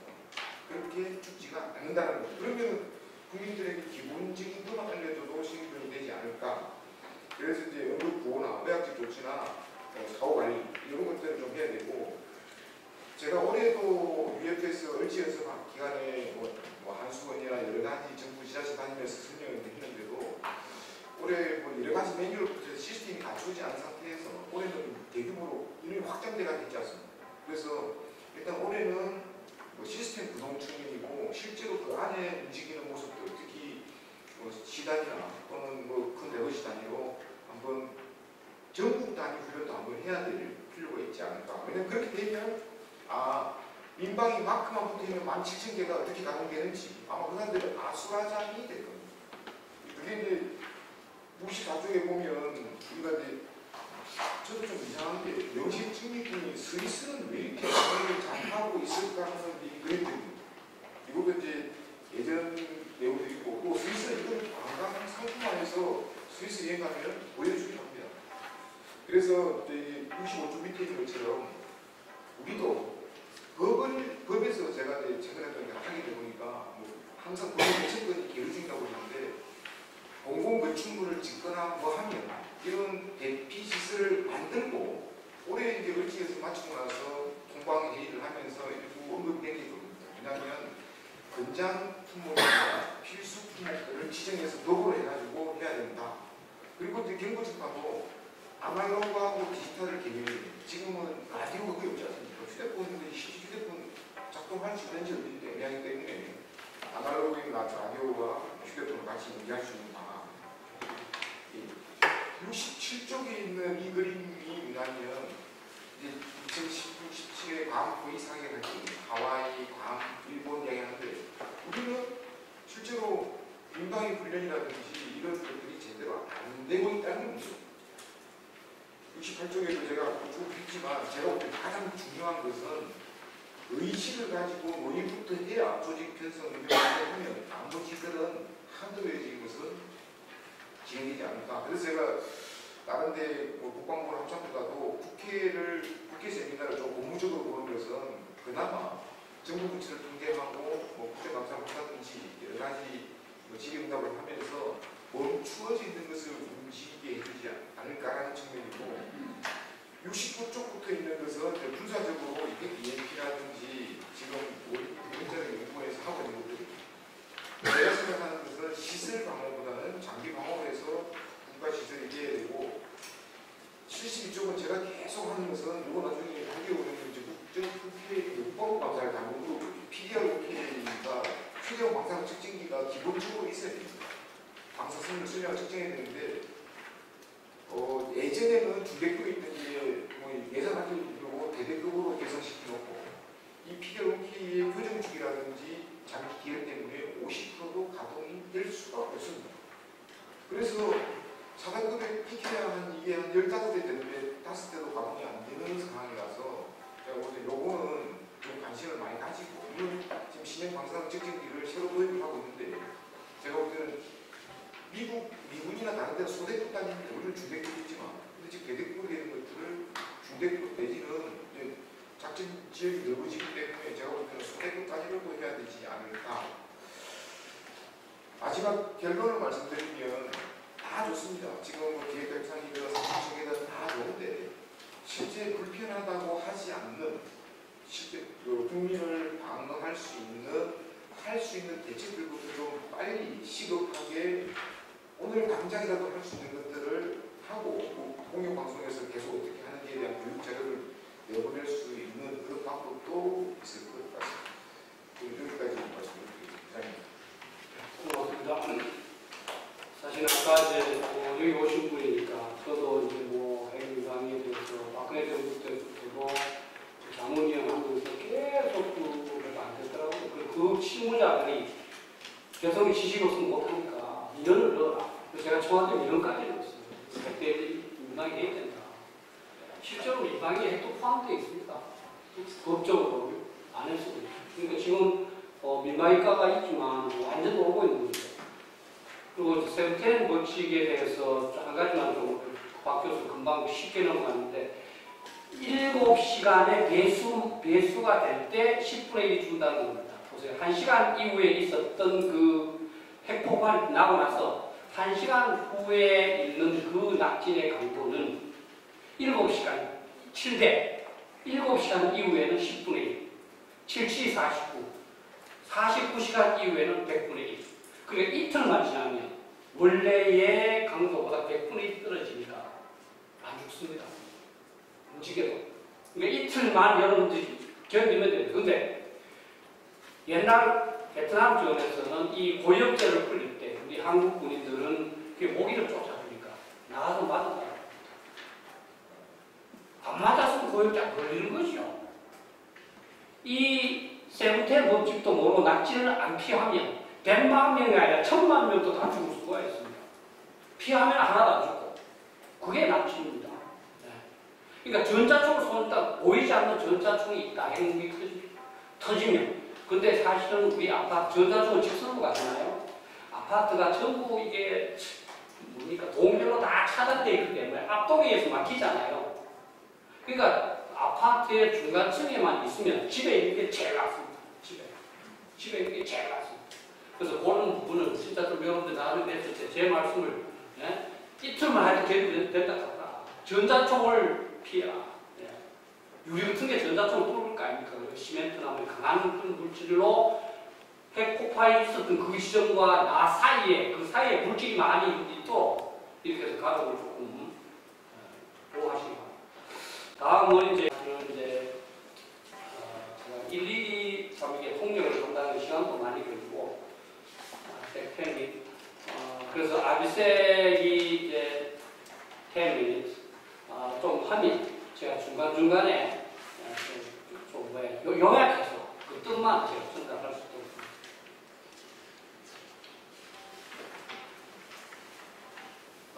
안녕하십니까 여러분. 한국어를 잘 몰라서 영어로 이야기할 거예요. 벌써 죄송합니다. I'm going to talk about how nuclear problem in South Korea is not taken seriously, and when India was threatened by the nuclear weapons, how India actually perceived the threat early and they just got the nuclear weapon right on time. So when it comes to India and South Korea, there are a lot of commonalities which we share, from culture to food to a lot of things, but one of the most important and indispensable part that we share is our rogue neighbor. For India it's Pakistan, for South Korea it's North Korea. And both these states actually, India and South Korea, wanted to secure their borders, where South Korea actually, I sorry to say that they failed to do so. And India right on time caught it because India was not only threatened by Pakistan but was threatened by China as well. And when the problem started happening is when these particular three states, China, Pakistan and North Korea, actually complemented each other pretty well in acquiring the nuclear weapons. North Korea and Pakistan actually were kind of, I would say, in nuclear weapons, they were kind of brothers, because North Korea and Pakistan are completely two different countries, but with all the different social, cultural and political structure. But what they share, a lot of commonality, is only in nuclear power and binded by the same neighbor, which is China. Pakistan actually started working on its nuclear weapon after losing the Battle of 1970 war to India, where Bangladesh was created out of Pakistan. And after that, there was Chinese nuclear weapon tested as well, so India was feeling threatened by both the states, be it Pakistan or be it China. So India and also Pakistan started working on their nuclear weapons when they lost to India. So they started working on it, and the moment they started working on it, they knew that North Korea is also looking forward to it, and the relationship started blossoming right after the 1970s, and where the then Prime Minister PM of Pakistan visited North Korea in the 1970s, and the relationship was actually further strengthened in the 1990s when the then Prime Minister of Pakistan actually bought Nodong missile from North Korea and supplied Pyongyang with civil nuclear technology. So there was a barter system going on because Pakistan didn't have the supply system to launch their particular nuclear weapons, where nuclear weapons was not with North Korea, and North Korea was working on the nuclear weapons. So both complemented each other pretty well. It was also Chinese who helped Pakistan in nuclear enrichment plants and weapons credit renaming, and in turn Pakistan helped North Korea in acquiring it by supplying the gas centrifuges to North Korea. And it's not that I am being an Indian saying it, it has been openly in the media, because the father of the father of Pakistan nuclear weapon program, A.Q. Khan, actually admitted that North Korea paid $3 million as bribe to the Pakistani officials so that they can get the nuclear power technology. Pakistan was on the verge of a very economic turmoil, so the Pakistan government and the nuclear proliferation people over there wanted to supply the nuclear model to countries like Libya, to countries like Iran, Iraq, Saudi Arabia, and then there was North Korea as well. 그래서 뭐 핵심은 이제 인디아하고 우리 한국이 비슷하다. 뭐 잘 아시겠지만 이상한 이웃을 갖고 있다는 거죠, 사실. 제가 사실 뭐 파키스탄하고 이제 북한 핵 전략을 비교하기도 했습니다만 사실 굉장히 비슷합니다. 무슨 일이든지 할 수 있는 열세 이제 나라라는 거고요. 그다음 또 이제 그 구마가 얘기한 것 중에서 이제 좀 중요한 것이 이제 이게 결국 중국, 파키스탄, 그다음에 이 북한이 연결되어 있는데 결국 중국이 이제 중간에 있었다는 겁니다. 그래서 중국이 파키스탄을 도와주는 대가로 파키스탄은 북한을 도와줬다는 겁니다. 그리고 북한이 이제 파키스탄 관리한테 이제 200명 달러나 이제 뇌물까지도 바쳤다는 것을 이제 아큐 칸이 이제 파키스탄 그 핵무기 개발에 책임지지 않습니까? 그렇게 이야기했다. 그래서 이제 파키스탄도 사실은 이제 이란뿐만 아니라 다른 북한을 포함한 여러 나라의 핵 기술 유출하는 지원지다는 그런 얘기입니다. 네. Now I'll talk about what is India's actually nuclear doctrine and what it's how India is ready for any kind of preemptive attack from Pakistan. So when it comes to a very troubled neighborhood, when we look across the globe, every country which is suffering from any particular threatening neighbor, be it South Korea, be it India, or be it any other country in the Middle East, every country has started working on their nuclear programs because they were threatened by the tough neighbors over there. If you look at Israel was surrounded by all the Middle East countries and they ended up having nuclear weapons. It's Iran, the only Shia country in the world, is working on their nuclear program because they know that they are in a threat under the Sunni Muslim countries and they have been threatened by Iran, Israel as well. So any country which is fully bounded by any kind of full threat has worked on the nuclear weapons except South Korea. So India actually wanted to become a nuclear power after the Chinese threat increased, and China and Pakistan shared a very good relation. So India needed nuclear weapons. Despite all the international sanctions and international pressure, India ended up acquiring the nuclear weapons. The first nuclear test of India was in 1974, and the successful nuclear test of India was in 1998. India ended up being the nuclear power in the 1998. However, even after becoming the nuclear country, India opted for no first use policy, that we will never going to use nuclear weapons at the first hand until unless we are attacked. So how actually nuclear weapons actually deterred from all these conditions, because India and Pakistan always, every day they share border clashes on the borders of South Asia. How they actually helped India, because India and Pakistan became a nuclear power country in 1998 both. There was a war in India between India and Pakistan in 1999 which couldn't turn nuclear because both the countries was nuclear powers. So there was nuclear deterrent which completely helped India and Pakistan, in fact both. So despite the constant aggression on the borders from Chinese or from the Pakistan as well, there is no actually war-like situation between those countries. There is no war-like situation between India and Pakistan from past 23 years, and there is no war-like situation between India and China from last 60 years. So this is how actually nuclear weapons have helped India. How India is ready? India is actually a nuclear triad country, which means that you can launch, you can use the nuclear weapons from sea, land and air. So India is nuclear triad, and India's they have also developed solid fuel missiles in canister, which means that they will be saving time when it has to launch nuclear weapons on the other countries. And they have also tested the short range and intermediate long range missiles for their safety. And also, for the main factor is that Indian government has said that they are reconsidering the new no first use policy, considering the recent border clashes and the axis of China and Pakistan.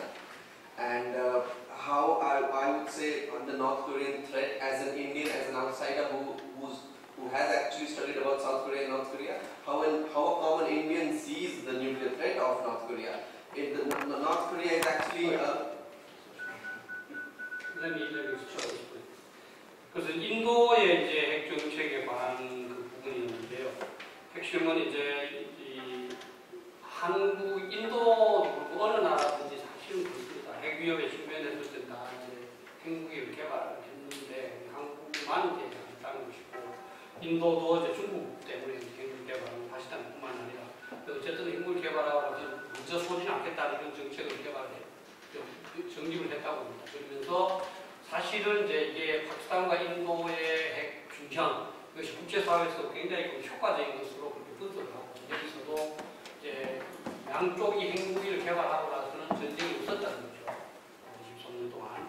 그래서 상당히 이제 좀 안정적인 그런 결과를 가졌다는 것이고, 인도는 지금 이제 뭐 한 100여 개의 핵무기를 갖고 있는데, 이제 파키스탄이 이제 하도 지금 이제 좀 굉장히 공격적으로 파키스탄을 하고 있습니다. 먼저 손을 썼다는 게 파키스탄의 입장이거든요. 그래서 어쨌든 인도는 괴롭히겠다. Breeding India by thousand cut이라는 그런 전략도 있습니다. 무조건 인도로 괴롭혀서 계속 피를 흘리게 하겠다. 그래서 이제는 인도도 first use policy를 이제 재검토한다. 사실 핵무기 갖고 있는 놈은 안 쓴다겠다. 그냥 바로 그 다음 날 쓴다겠다. 이거 바꿀 수 있는 거잖아요. 그래서 인도는 지금은 상당히 안정되어 있지만 아직도 이제 그 노포스트 뉴스를 재검토할 정도로 파키스탄 위협에 대해서는 불안감이 있다는 그런 뜻입니다. Yeah, the North Korean nuclear threat. North Korea actually mentioned, I mean you guys, everyone is aware of what's the North Korean nuclear threat. I'll speak in short that they want to coerce, and deterrence and the intimidation is the main key factors of North Korean nuclear threat. There has been a complete transition in their speeches or in their propaganda regarding their nuclear doctrine since the 90s. They said that they're having no issue, they're not going for any nuclear weapons program. Then they said that they are only doing it for electricity purposes, and then they finally admitted to have nuclear weapons. And one of the key factors is that they want to ensure the Kim regime survival over there. and to unify Korean Peninsula on their own wishes, and also to become a regional power in the South, in the Northeast Asia, and also probably in future in the East Asia. They want to have large nuclear stockpiles to completely annihilate South Korea from the earth, and for that probably they would need around 200 nuclear weapons, and by 2027 it is reported that North Korea might be ended having around 200 nuclear weapons, which is not a good news for South Korea. Even a limited nuclear attack on South Korea on Seoul would end up killing around 3 million people, which is equivalent to the population of Gwangju, Cholanamdo. It's quite actually threatening. What shocks me is the lack of strong action taken by South Korea and the United States to deter the counter of magnitude of threat is actually very puzzling and shocking, because when you see across the globe every country which has been threatened by any country with nuclear weapons, those countries ended up having nuclear weapons. I have given examples of Israel, I have given examples of Iran, I have given examples of India, and then there was France and Britain, because they were threatened by Germany at some certain point. I would say that one of they have the living in denial mode of South Korea, that they were thinking that I don't think it's going to happen because US is with us. I don't think North Korea will be able to avoid to have nuclear weapons. There was a living in denial. They lived in they wanted to accept it, but they couldn't accept it that how North Korea can get nuclear weapons. And too much reliance on one country actually I would say costed South Korea, bandwagoning with United States in the Cold War, and when the Cold War ended, they wanted to balance both the superpowers, be it China or be the United States. So balancing the superpower also didn't really help China. Whereas, the big example is the six-party talks failure, and then third installation. Third installation was actually didn't prove well for South Korea. And why Korean people should be aware is that the nuclear development program is actually survival of the Kim regime. If any border skirmishes, escalation turns a little ugly, North Korea might end up using nuclear weapons, because they know they are lagging behind in the conventional warfares. So the only way to win the particular war is to destroy completely South Korea by nuclear weapons, because they don't have modern cities, and they also want to destroy the nuclear umbrella. 예, 이번에 이제 북한 핵 위협에 대해서 얘기를 하면서 사실 이제 북한이 핵무기를 왜 개발을 해야 되느냐 하는 부분을 보니까 이제 최대한 생존, 이 반도에서의 지배권을 받고, 그다음에 지역 강국들 이건 사실은 결국은 이제 통일해서 지역 강국을 이루겠다는 거고, 이거는 사실 이제 뒤에 있는 핵무기를 191개, 242개, 2020 간다는 이거는 랜드 연구소하고 그다음에 우리 아산정책연구원이 지난 2021년 4월에 발표한 보고서에 있는 내용입니다. 그래서 사실 이제 거기서도 북한의 핵무기 개발 목적이 하도 최저연장 안전해서 하니까 그렇지만 결국 이제 재통일을 해서 이제 지역 강대국이 되는 것이다. 사실 이제 한국의 남한의 경제력과 북한의 핵무기를 합치면 지역 강대국이 되지 않겠어요? 그래서 이제 이 앞세 구마르가 얘기하는 것은 어떻게 이렇게 무감각한 디나이얼이라는 것은 위협 자체를 안 보는 거니까 그것이 퍼즐링하고 이게 모르겠다, 샤킹하다는 거죠. 어떻게 이렇게 대비하지 않을까. 그래서 이 현실을 보지 않기 때문에 결국은 이제 우리는 클리프핸거, 절벽에 달려있다는 거죠. 이제 한국이 핵전쟁 위협에. 그리고 또 이제 좀 우리가 시각이 다릅니다만 이제 미국에 의존하거나 미중 사이에서 균형을 잡고자 하는 이것 자체가 우리를 의존적으로 만들지 않았느냐. 그러면서 이제 좀 더 당부하는 거죠. 어쨌든 이 재통일이라는 목표를 확실히 인식을 해야 되겠다. 이제는 우리는 이제 북측 군정에서 붙잡고 못하는 거 아니냐. 전적으로 북한이 이제 확산시키겠다 하는 거니까. 특히 이제 맨 끝에 나온 게 이제 이게 핵부산 못 쏜다는 거죠. 미국은. 이건 전부 전문가들 얘기하는 거고, 우리나라만 이제 계속 이제 미국 핵부산 쏘고 있다고 막 하는 거죠. Yeah, the last part of my paper is about how India's perspective, how India sees it. Indian government has actually always criticized the nuclear testing of North Korea and also put severe economic restrictions and other restrictions which are imposed in the international arena. And they have always condemned the nuclear testing because they know that North Korea is not actually a good state to deal with. India has always raised also the denuclearization of the Korean Peninsula in all across the world, all the multilateral forums or the dialogues, and the former president of South Korea, Park Geun-hye, also thanked India for raising concern of complete denuclearization. India has also considered that North Korea's weapons of mass destruction program is actually a national threat for India as well, because they have North Korea and Pakistan have shared extremely good relations, and it's also threatening for India and also threatening for the entire East Asia, which will eventually loop up to the Asian arena as well. And the USA, however, it's the United States which wants India's role in the denuclearization of North Korea they say that it's extremely important because India's growing influence in the Indo-Pacific area is emerging as an Indo-Pacific player in the area, and they want that India should play a greater role in bringing peace to the Korean Peninsula, which I would say which will take a little longer. But US really wants India to get into it, and I think India will get into it quite soon. So I'm not very scholar to tell that what are the options for South Korea, but I will still mention a few points. And I feel that South Korea cannot manage North Korea through internal balancing, because the USA will not allow South Korea to go with the nuclear weapons program on their own. What they can do, and I feel there should be an agreed framework 2.0, is that there should be definitely a forum formed with 6-party states, along with ASEAN members and along with nuclear power countries in the world. When the nuclear power countries states member will sit together, especially Pakistan, there will be a lot of pressure on North Korea to dissuade the nuclear weapons. So, and then there should be definitely US should lift economic sanctions on North Korea as well, which would allow US to also deploy their tactical nuclear weapons like B-6112s on the borders. And it should not be high range because China will definitely raise objections. So it should be a calculated system altogether.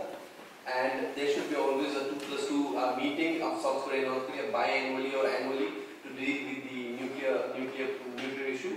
I would say that upcoming alliance dialogues, Russia and Ukraine is going through a severe crisis. I think it's everyone is talking about Ukraine. I think one should now start talking about South Korea and North Korean issues seriously as well, because you never know. No one was expecting Ukraine to go through such crisis, but Ukraine just went into it. I don't want South Korea to go into it, but you never know the Kim regime over there. So Kim will definitely not dismantle any of his nuclear weapons. What he wants assurance. I think that the developed states should give economic aids to the socio-economic development of North Korea, which will just help a bit to North Korea in uplifting the people over there, and that would kind of might be helpful in some sense. And you cannot also get ultra aggressive with the Kim regime because you never know what's going to happen. And it should be better to say than sorry later.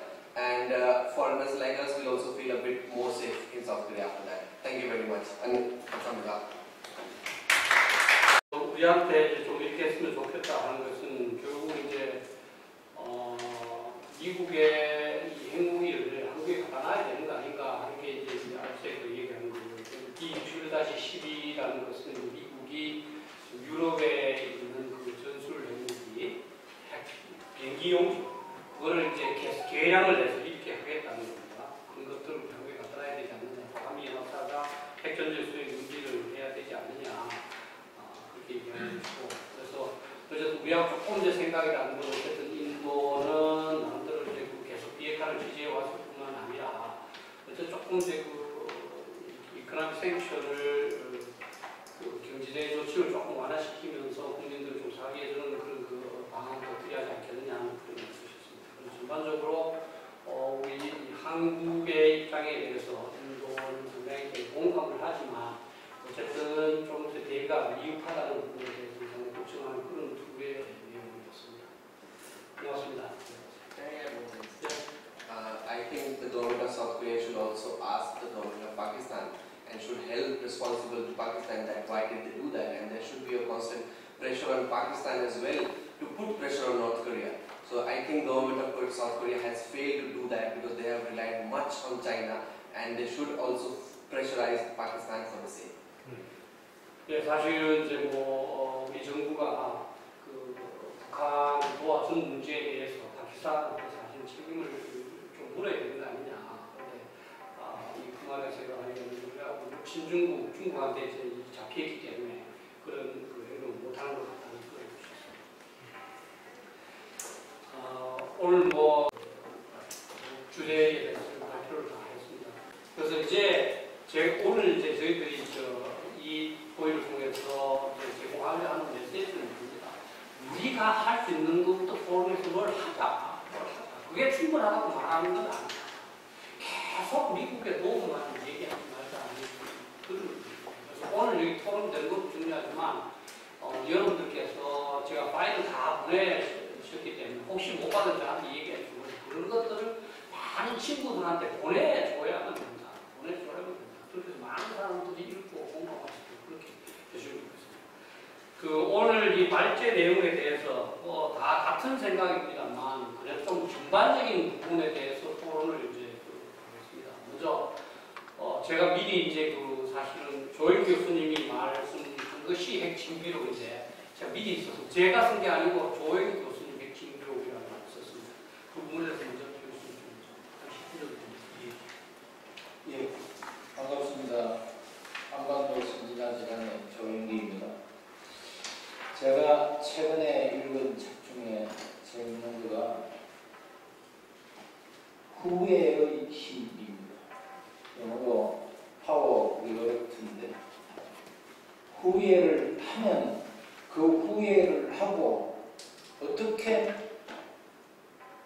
반성을 하고 어떻게 후회를 뛰어넘는가가 굉장히 중요하다. 그것은 우리가 인생을 살아가는데 굉장히 중요한 자산이 된다는 내용의 책이었습니다. 개인도 실수를 하고 어떤 단체도 실수를 하고 조직도 실수를 하고 국가도 실수할 수 있습니다.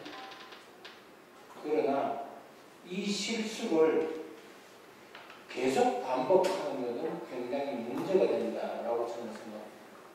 우리나라에서 아마 제가 알기로는 반성을 가장 잘한 책이 진기록인 것 같아요. 서예유전. 그리고 개인적으로 국가를 중심으로 해서 반성을 가장 잘한 책이 아마 진기록인 것 같고요. 그리고 개인의 성찰과 관련돼서 반성을 가장 잘한 책이 아마 톨스토이의 참여록인 것 같아요. 그런데 징비록을 쓰고 이 징비록이 가져다 준 교훈 또는 경계를 제대로 수용하지 못한 선조 덕분에 조선은 한 몇 년 지나다가 경조가 또 무슨 정려가 이름도 받았고 그러다가 조선이 망했습니다.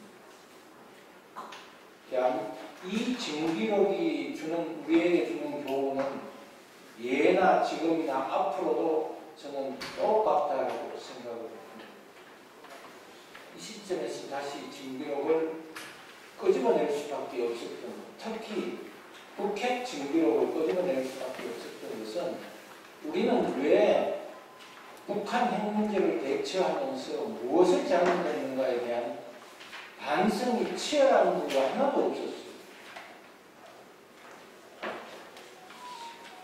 이제 9월 8일 날 북한 최고인민회의에서 핵무력 정책법을 발표를 했습니다.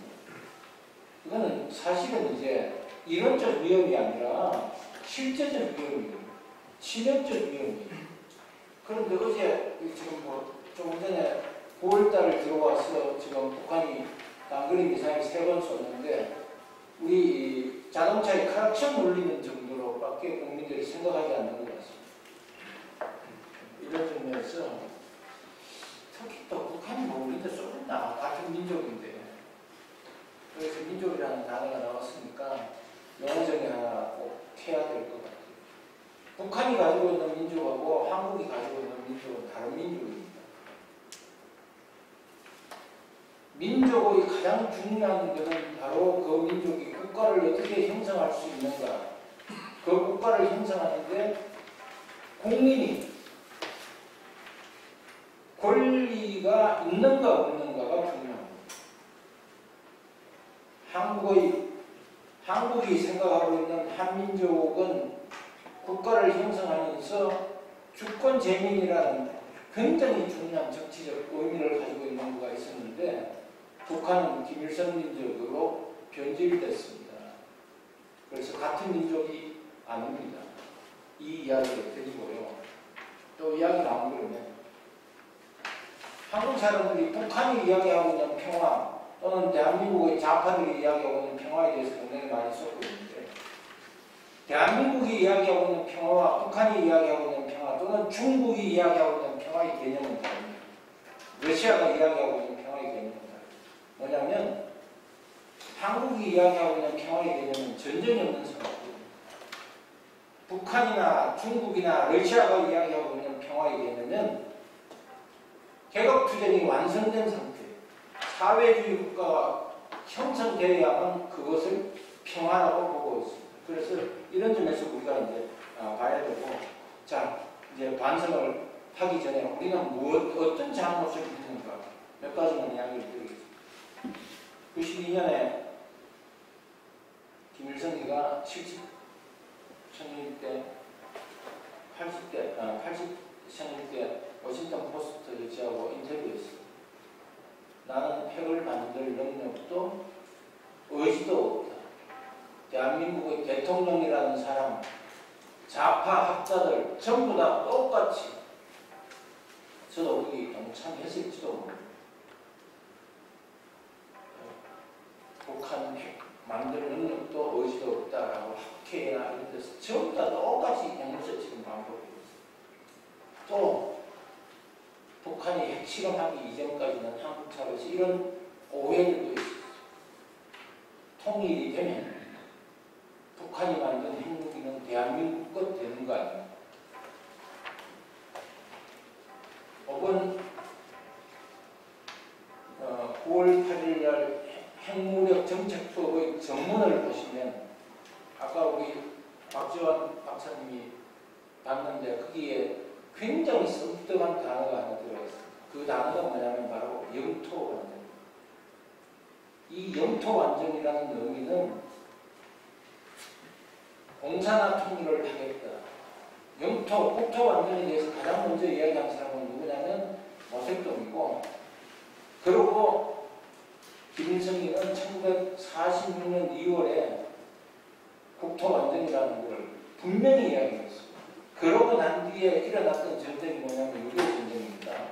아셔야 되고, 북한은 아직도 한국을 재파 통일을 하겠다는 데서 한 번도 포기해본 일이 없다라는 걸 말씀을 드리겠습니다. 그리고 두 번째는 핵실험 딱 하고 나니까 2006년 10월 9일 날 핵실험하고 나니까 뭐라고 얘기를 했냐면 미국과의 협상론이라고 또 우리에서 북한에 불문해주고 이런 거 뭐 다 알고 있습니다. 그리고 6차 핵실험이 끝나고 난 뒤에 스웨덴 스톡홀름 평화연구소에서 50에서 60개의 핵탄두를 가지고 있다고 그러는데 대한민국에서는 이거에 대해서 얘기하는 사람들이 거의 없습니다. 탄두 가지고 있어요. 쓸 수 있는 거 없는가는 문제입니다. 자, 북한은 왜 핵을 보유합니까? 조금 전에 말씀드린 것처럼 영토 완전입니다. 핵무기를 앞서서 영토 완전하는 겁니다. 저는 그렇게 생각하고 있습니다. 북한이 2013년에 핵경제병기발전법이라는 것을 공표를 했는데 그때 김정은이가 우리는 이제 핵무장 완성했다. 그리고 헌법에다가 집어넣었습니다. 그런데 한국 사람들이 한국에 있는 많은 북한 전문가들이라는 사람들은 북한은 이제 핵무력에 대해서 그거 하지 않고 뭐 하겠다. 경제개발해서 그 완전 대국으로 가는 걸 완성한다고 그렇게 또 호응해줬어요. 특히 문재인 정부에서 대통령께서 이런 말씀을 하셨어요. 문재인 전 대통령께서.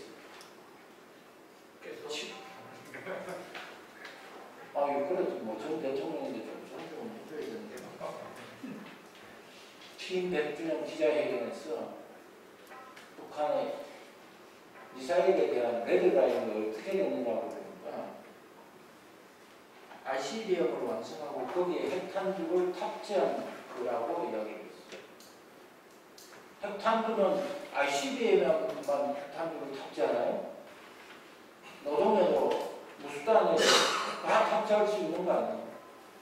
이렇게 엉터리 같은 대통령을 내가 위해가지고 세금을 냈다는 거 저는 정말 부끄러워요. 하여튼 그리고 최근에 나온 보도를 보면 KN-23, KN-24 여기에 지금 핵을 탑재할 수 있다.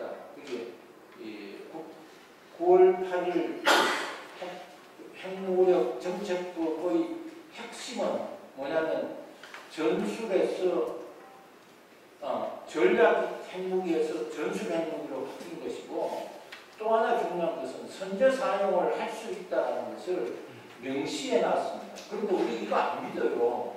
설마 하겠냐. 예. NPT와 관련돼서 이게 지금 보고 내용에는 없습니다. 아까 이야기한 것 때문에 파키스탄이나 인도의 핵무력하는 거에는 누가 도움을 많이 줬는가? 솔직히 말해서 미국이나 중국이 도움을 엄청나게 많이 줬거든요. 이거에 대해서 우리가 그러면 NPT 체제의 와해가 될 가능성이 있으면 이거에 대해서 우리는 어떤 대응으로 가지고 했는가? 지금 NPT 체제가 새로운 체제로 지금 전환되고 있습니다. 이런 거에 대해서 우리가 해야 될 것 같고 실패 요인은 뭐 간단하게 잘못된 접근 방법, 안보와 경제를 교환한다? 웃기는 소리. 북한이 절대로 될 수 없어요. 우리가 그거 되지 않는다라는 거고 비핵화에 대한 용어 정리도 매우 잘못했습니다. 우리는 분명하게 북핵 폐기해야 되는데 북한 아이들은 뭐 비핵지대화에서부터 시작해서 늘 했던 이렇게 용어 전술로 쓰었다. 핵무력 정책법이 가지고 있는 것은 제가 방금 말씀을 드렸는데 중요한 것은 이겁니다. 북한이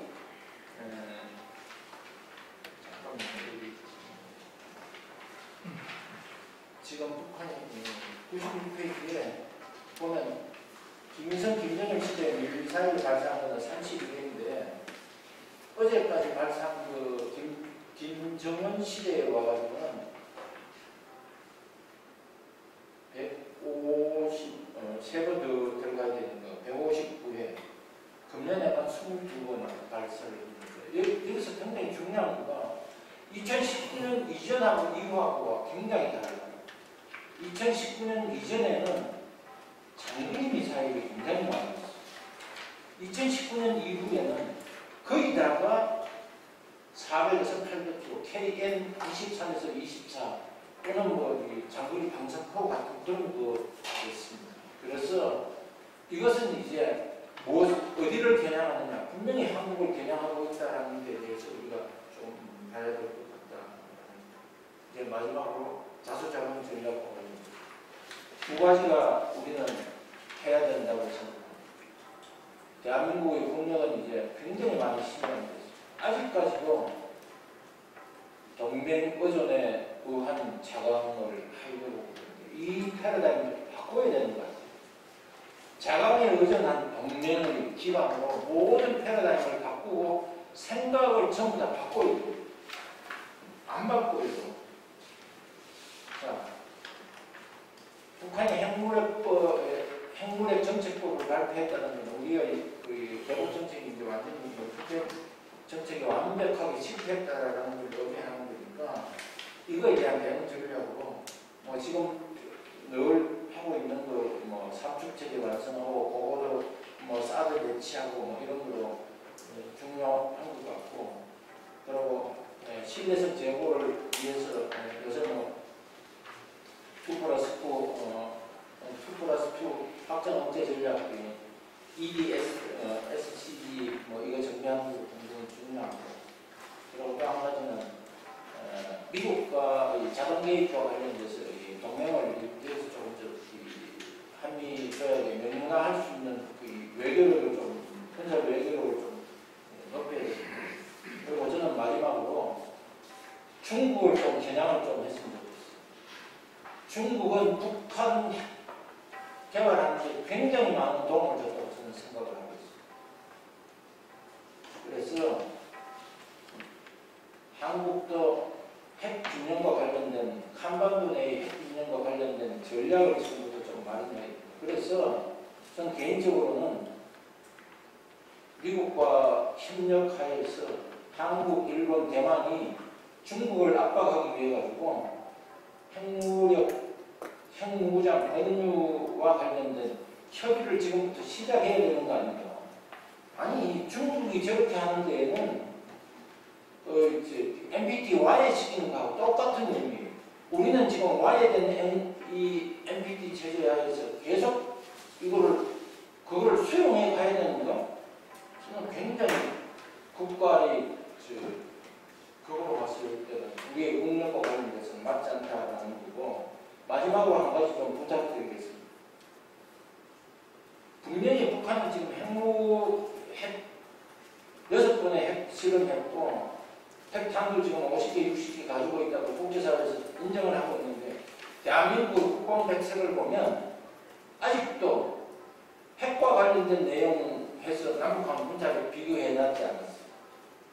이건 정말 잘못된 거예요.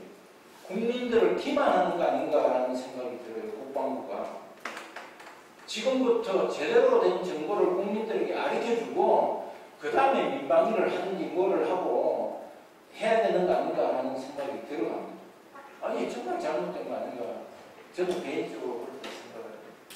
좀 목소리를 높여서 죄송합니다. 저는 이 정도로 마치겠습니다. 감사합니다. 다음에는 조 교수님 마지막으로 3분 나오시고 말씀 많으신데 참 그렇습니다. 다음에는 우리 박길섭 전 대북정책관께서 좀 독특한 좀 얘기해 주실까요? 반갑습니다. 박길섭입니다. 시간이 이제 오래 지났지만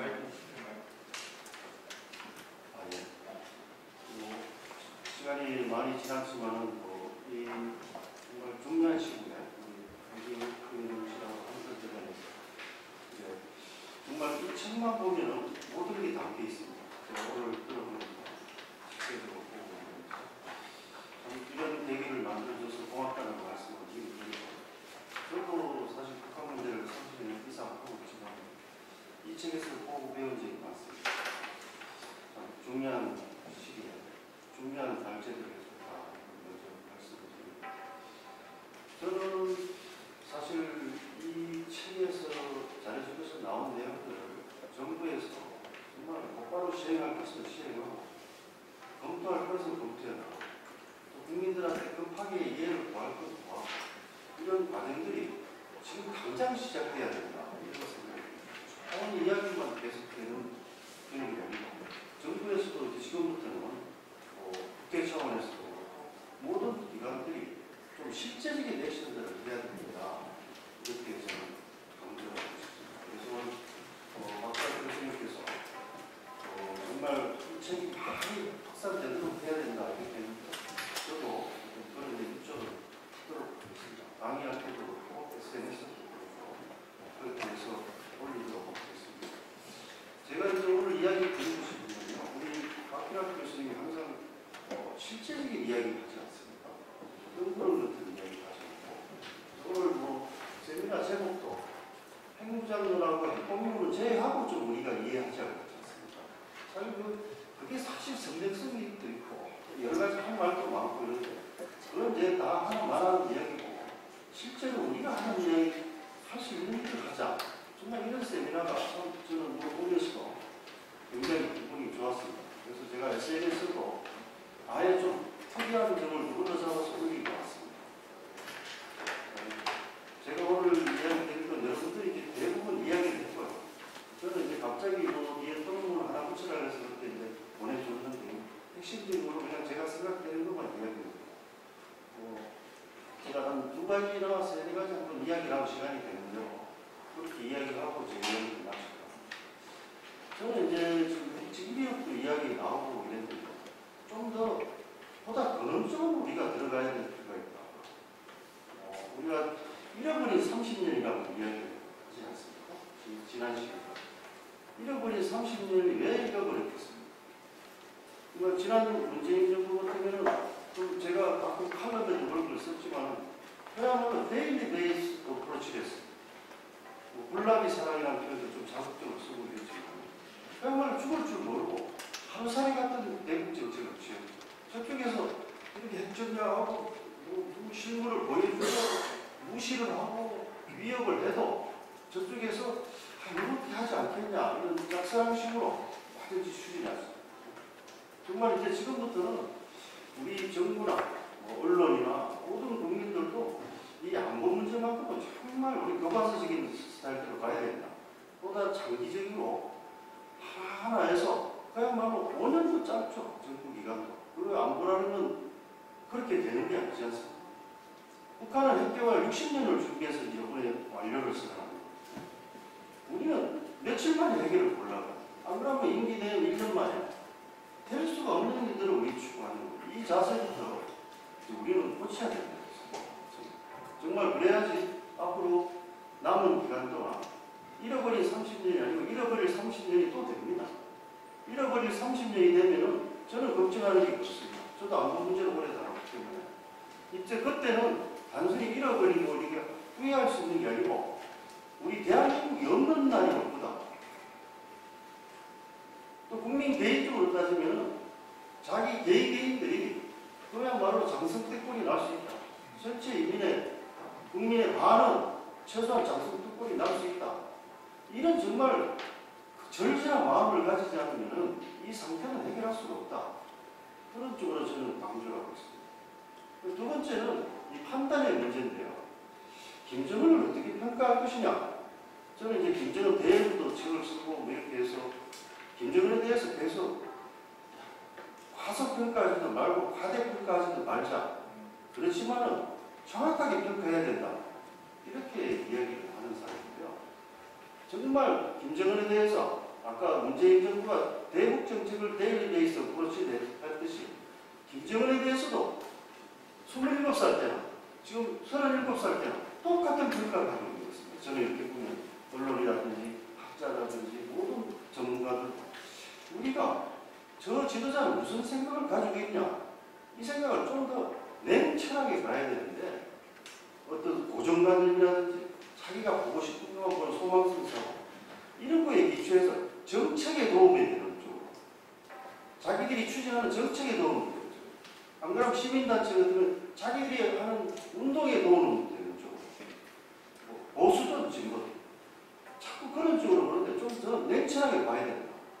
그래서 저는 정말 김정은은 보통의 지도자가 아니다. 저는 그래서 5가지 키워드를 가지고 항상 이야기해요. 콤플렉스, 야망, 성두사, 독재자, 냉혈한 참 어마어마한 단어들 아닙니까? 이 관점에서 봐야 돼요. 긴 이야기 좀 계속 할 수는 없고요. 저는 정말 이 어마어마한 5가지 단어를 몸속에 가지고 권력을 쥐고 핵을 쥐고 북한 사회를 대조하고 있는 지도자. 지도자라는 표현을 우리가 굳이 쓰고 싶지만 사실 긍정적으로 제가 이야기해서 지도자라고 이야기하는 게 아니라 그 정도의 대전략을 가지고 움직이는 지도자입니다. 정말 지금 우리 발전자들도 이야기하시고 저도 분석을 해보고 무슨 북한의 논문들을 보고 이렇게 하면은 섬뜩섬뜩하고 그리고 정말 북한의 권력 격차가 없지만 권력 격차가 없다고 해서 그렇게 롱롱 계획을 세우면서 추진하는 사람은 잘 없습니다. 그런데 굉장히 긴 계획을 가지고 간다. 이런 생각이 듭니다. 그래서 저는 김정은 같으면은 대전략을 가지고 있다. 저는 3가지로 이야기하는데요. 어떤 자기 정권에 앉으면 당연히 독재자죠. 근데 자기뿐만 아니라 4대 5대가 그래서 김씨가 영구 집권하는 기반을 구축하겠다는 게 제1 목표고 그러면서 사회주의 강국을 만들어 나가겠다는 게 제2 목표고 지금 세 번째 목표가 이번에도 영토 완정이라고 지금 핵무력 정책의 근본 의미도 영토 완정이라고 그리고 관제자도 이야기하셨지만 저도 적어놨습니다. 핵무력에 의한 전한반도 통일이다. 영토 완성을 한다는 목표를 가지고 있는 사람. 그래서 전한반도 공사통일이 그러면은 뭐 김일성 시대도 김정일 시대도 그 슬로건 아니냐? 슬로건이 아니죠 지금. 핵을 가지고 그걸 공세적으로 위협을 하고 있는 시기니까. 그럼 우리가 분명히 이제 무섭지 않습니까? 저는 사실 김일성, 김정일은 제가 다뤘지만은 저것들 내가 한 손에 할 수 있어 이런 생각을 했습니다. 근데 김정은만큼은 저도 이제 나이가 먹고 현직이 아니라서 그런지 모르지만 저는 내가 상대를 잘못하다가는 그냥 당해겠구나 이런 생각이 듭니다. 그래서 제가 뭐 시간이 됐는데 계속 큰 이야기를 계속 나누기 뭐하고 저는 하여튼 이 대전략을 있는데 그러면 우리가 대전략만 볼게요. 지금 같으면은 제가 발제문에 처음해보면은 3기로 나누는데요. 이 3기 10년만 한번 복기를 해보겠습니다. 3기에 10년을 복기를 해보면은 10년에 제일 중요한 크리티컬 포인트가 2번입니다. 이번이 이제 법제화가 가장 큰 이제 크리티컬 포인트고 그 전에 2017년 11월 달에 미국으로 ICBM을 쓰고 핵무력 개발 완성을 선했죠. 그 두 번째 포인트죠. 그래서 핵개발 원인 및 그다음 능력을 보도하면서 협상했는 게 지금부터는 공세적으로 나오는 거거든요. 그러면 우리 잘 알지만 북한의 대남 전략으로 따지면은 강조기하고 만조기가 있는데 강조기에서 만조기로 가는 상황이 벌어지거든요. 지금부터요. 정말 우리가 이제부터는 김정은의 그 쓴맛을 장성택이나 주민들 외부의 공개 출장부터 해주는 것들을 전 세계적으로 확산시키려고 할 가망성이 충분히 있고 지금부터 대비를 하나 하면 김정은은 그런 거를 하루 1년, 3년, 4년을 추진할 정말 승부사거든요. 그 문제를 우리는 꼭 알아야 된다. 그래서 이것들이 그냥 생긴 게 아니고 저는 선뜻한 게 그런 겁니다. 우리 언론에서 그런 걸 많이 주목을 안 하고 이랬는데 저는 10년 전 김정은이가 처음 집권한 날, 공식 집권한 날, 이게 공식적으로 집권하는 얘기입니다. 이게 김정은이가 2011년 12월 17일 죽고 30일 날, 12월 30일 날 군체육부사령관을 잡고 권력을 잡고 두 번째로는 이듬해 4월 달에 국방위원회 제1부위원장 직책을 만들면서 취임을 하고 11일 날, 13일 날 이제 당 제1비서직을 만들어서 취임을 했지 않습니까? 그래서 당정부를 잡았죠. 그때가 4월 13일입니다. 4월 13일 날 한 행동이 뭔지 아십니까? 기억을 하실 거예요. 대통령 군에 계시기 때문에. 그렇지만 제하고는 좀 기억이 다를 수가 있습니다.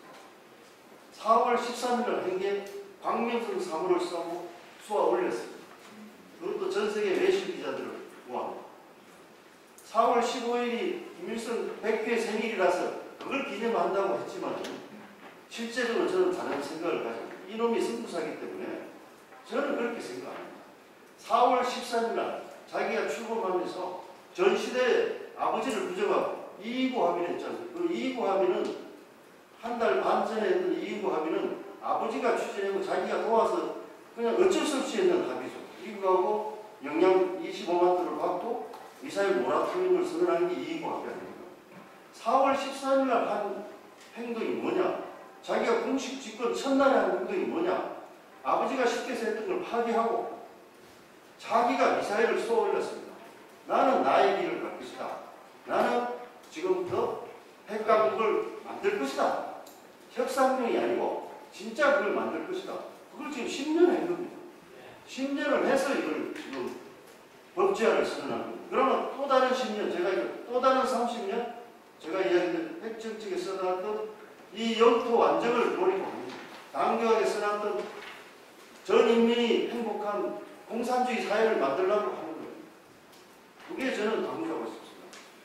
시간상 다른 이야기는 좀 마치고 하고 오늘 제가 좀 강조하고 싶은 것은 우리가 잃어버린 30년을 이야기하는 이 자리에서 또다시 잃어버린 10년, 20년이 돼서는 안 됩니다. 그게 말 되면은 대한민국이 미국이 역사 속으로 사라졌다.